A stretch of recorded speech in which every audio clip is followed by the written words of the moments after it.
Gurganeshabhyam Namaha. There is a beautiful story in the Veda explaining the purpose of doing rituals.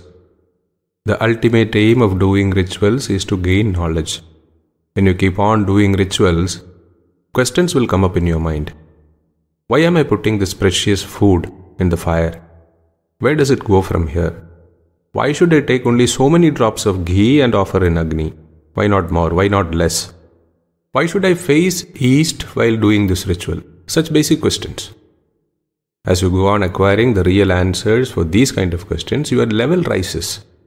You start contemplating on deeper topics. Now the answers are not written somewhere. They come to you as a result of your own contemplation.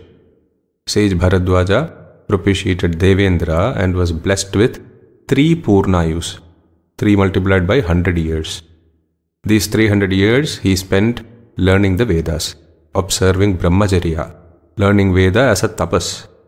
At the end of 300 years, his body was just bones and skin. It was time to leave the body. At the time, Indra appeared again in front of him. What if I give you 100 more years? What will you do? Bharadwaja said, I will learn more. Indra then manifested 3 huge mountains and said, these are the Vedas in the 3 formats: poetry, prose and song, Rig, Yajus and Sama. Then Indradeva took 1 fistful of soil from each mountain and gave to Bharadwaja and said, this much is what you have learned in 300 years. Anantavai Vedaha. Vedas are endless. Nobody can learn the whole Vedas. That means if you want to learn Vedas, you can never be successful. The task can never be completed. But Veda only tells us to learn Veda. Will Veda put us onto something in which we are going to fail? That is not possible. Then there is something here, something mysterious about the method of learning Veda. Indradeva himself tells Bharadwaja the method.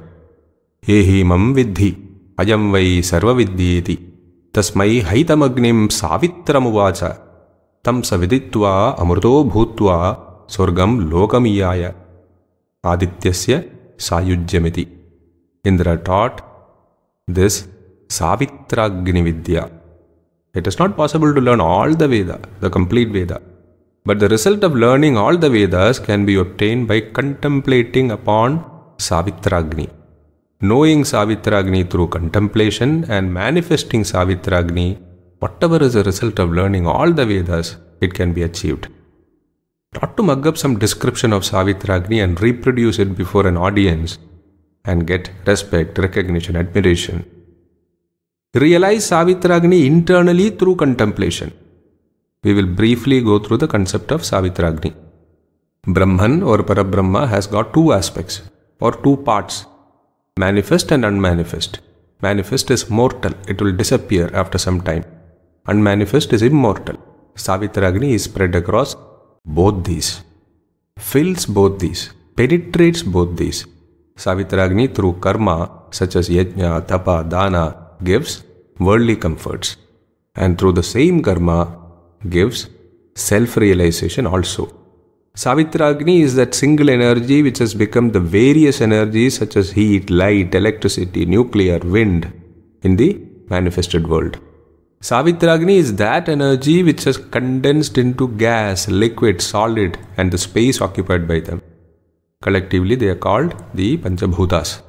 Savitragni is that Agni, that single energy in which exist the Bhuloga governed by Agni, Antariksha Loka governed by Vayu and Diloka governed by Indra, Brihan Mandala governed by Brihaspati, Parameshti Loka governed by Prajapati and Swayambhu Loka governed by Brahma. Governed by means these worlds are occupied by these patterns of energies and they all collectively exist in Savitragni. This Agni is to be contemplated upon with the mind. It doesn't have a definite form or shape. Sava Eshognir Apakshapucho Vayureva Tat Sarvam Sivyati Tasmat Savitraha. Savitragni is that big cloth onto which many other things such as buttons are attached. Like how you do it with a needle. Sivyati is sewing. It is because of this nature of Savitragni it got the name Savitragni. It holds everything onto it. Like how a cloth holds objects such as buttons sewn into it. This contemplation gave Bharadwaja Aditya Sayujya. He attained the Swargaloka with this contemplation. Harihi Om.